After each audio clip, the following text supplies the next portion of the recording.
आपका भावनात्मक रवैया शारीरिक श्रम की तुलना में थकान पैदा करने के लिए ज़्यादा जिम्मेदार है। कैसे मान लें कि यह बात सच है? डॉक्टर जोसेफ ई बार्मेक ने विद्यार्थियों के समूह को ऐसे परीक्षणों की श्रृंखला से गुजारा जिनमें उनकी जरा भी रुचि नहीं थी।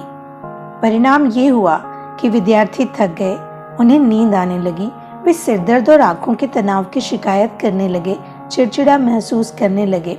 कई मामलों में तो उनके पेट भी गड़बड़ हो गए।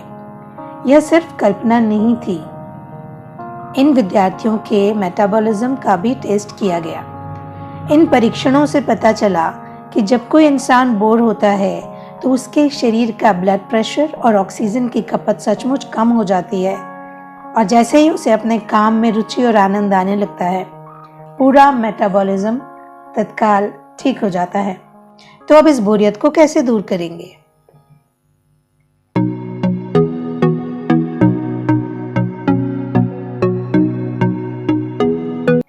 चिंता छोड़ो सुख से जियो के अध्याय 27 में जानेंगे कि उस बोरियत को कैसे दूर करें जो थकान, चिंता और चिढ़ पैदा करती है।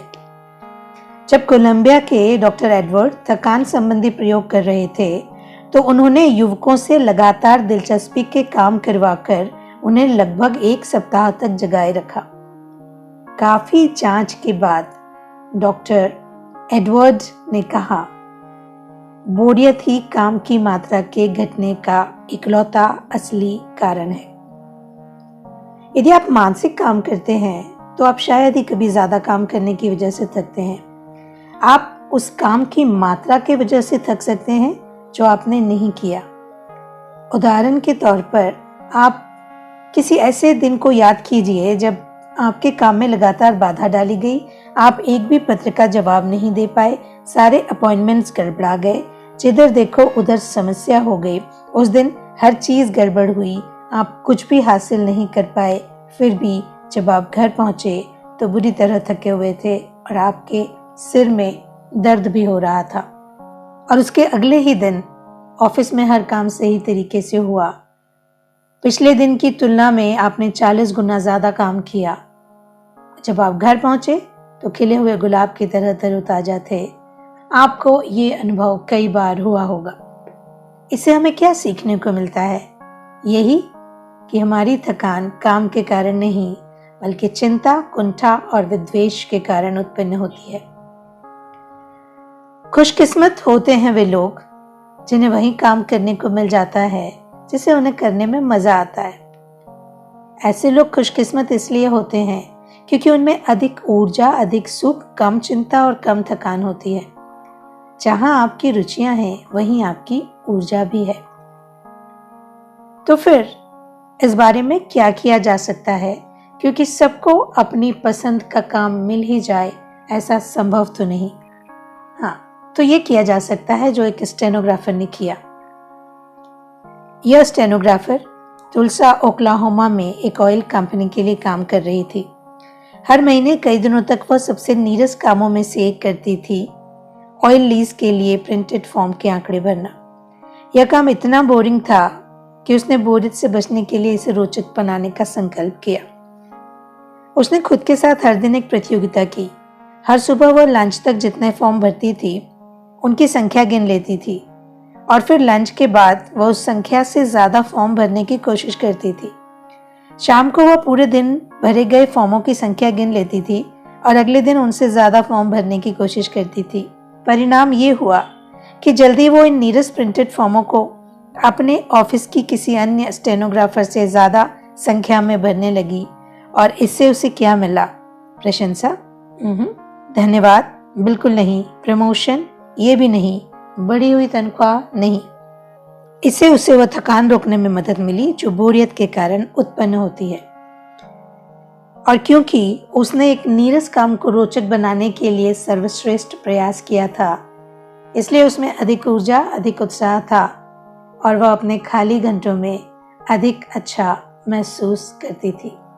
यहाँ एक और स्टेनोग्राफर के बारे में जानना जरूरी है जिसने पाया कि काम में रुचि लेने का अभिनय करना लाभदायक है। पहले वो अपने काम को मन मारकर करती थी, किंतु अब नहीं।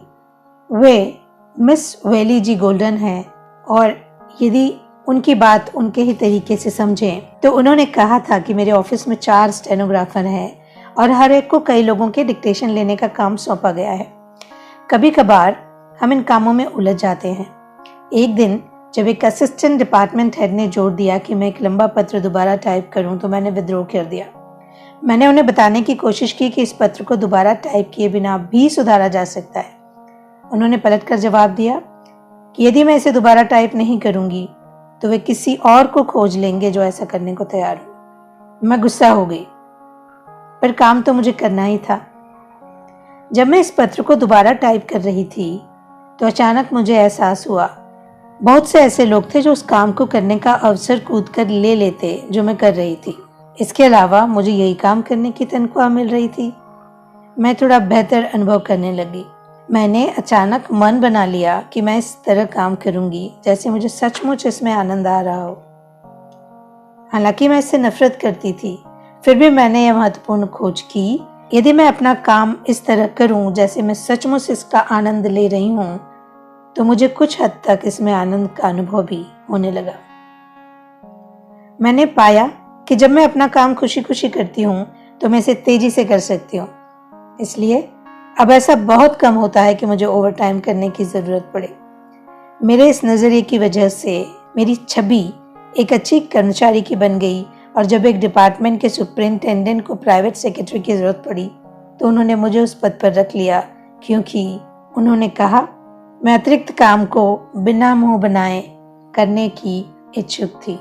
बदले हुए मानसिक रवैये की शक्ति मेरे लिए एक अत्यधिक महत्वपूर्ण खोज रही है। इसने मेरे लिए चमत्कार कर दिया। बरसों पहले एक और युवक था जो फैक्ट्री में बोल्ट बनाने वाली लेथ मशीन पर खड़े रहने के अपने नीरस काम से बोर हो चुका था। उसका पहला नाम सैम था। सैम यह नौकरी छोड़ना चाहता था, किंतु उसे डर था कि उसे दूसरी नौकरी नहीं मिल पाएगी। चूंकि उसे यह नीरस काम करना ही था, इसलिए सैम ने फैसला किया कि वह इसे रोचक बनाएगा। इसलिए उसने अपने पास वाली मशीन चला रहे मैकेनिक के साथ एक रेस लगाई। उनमें से एक को अपनी मशीन पर खुरदरी सतह को समतल करना था और दूसरे को बोल्टों को सही व्यास में ढालना था। वे कई बार मशीनें बदल लेते थे और देखते थे कि कौन ज्यादा बोल्ट निकाल सकता है। फोरमैन सैम की गति और कुशलता से प्रभावित हुआ तथा उसने उसे एक बेहतर काम दिया। यह प्रमोशनों की एक लंबी श्रृंखला की वह शुरुआत थी। 30 साल बाद सैम यानी सैमुअल वॉकलैंड बॉल्डविन लोकोमोटिव वर्क्स के प्रेसिडेंट थे। वे अपनी सारी जिंदगी मैकेनिक ही रह जाते यदि उन्होंने अपने नीरस काम को रोचक बनाने का संकल्प नहीं लिया होता। हर दिन हर घंटे आप खुद से बात करके अपने आप को मार्गदर्शन दे सकते हैं ताकि आप साहस और खुशी के विचार सोचें, शक्ति और शांति के विचार सोचें। उन चीज़ों के बारे में खुद से बात करें जिनके लिए आपको कृतज्ञ होना चाहिए। अपने मस्तिष्क को ऐसे विचारों से भर लें जो आसमान में उड़ते हैं और गाते हैं। यही सोच विचार कर आप किसी भी काम को कम बोरिंग बना सकते हैं। आपका बॉस चाहता है कि आप अपने काम में ज्यादा रुचि लें। वो तो ऐसा चाहेगा ही ताकि उसे ज्यादा कमाई हो, पर हम यह भूल जाएं कि आपका बॉस क्या चाहता है। अपने आप को याद दिलाएं कि ऐसा करने से जीवन से मिलने वाली आपकी खुशी दुगनी हो जाएगी। ये सच है साथियों कि अपने जागे हुए समय का आधा हिस्सा हम अपनी नौकरी में बिताते हैं। यदि हम अपने काम से खुश नहीं हैं तो फिर आप कभी भी कहीं भी खुश नहीं रह सकते। अपने आप को ये याद दिलाते रहें कि अपने काम में दिलचस्पी लेने से आपका दिमाग आपके चिंताओं पर से हट जाएगा और लंबे समय में प्रमोशन और बढ़ी हुई तनख्वाह भी दिलवाएगा। यदि ऐसा भी न कर पाए तो भी यह आपकी थकान को घटा ही देगा और फुर्सत के घंटों का आनंद लेने में आपकी मदद करेगा। साथियों, यदि आपको भी लगता है कि आपके जिंदगी में कुछ ऐसे काम है जिसे करते हुए आप बहुत बोर होते हैं, तो पढ़िए, समझिए और एक्शन प्लान बनाइए कि आप उस बोरियत को कैसे दूर करेंगे जो थकान, चिंता और चिढ़ पैदा करती है। हमारे साथ आपकी बातचीत बनी रहे, इसलिए चैनल को सब्सक्राइब जरूर कर दीजिएगा, बेल आइकन को प्रेस कर दीजिएगा। अगले अध्याय में आपसे फिर मुलाकात होगी। तब तक के लिए अपना ख्याल रखिएगा।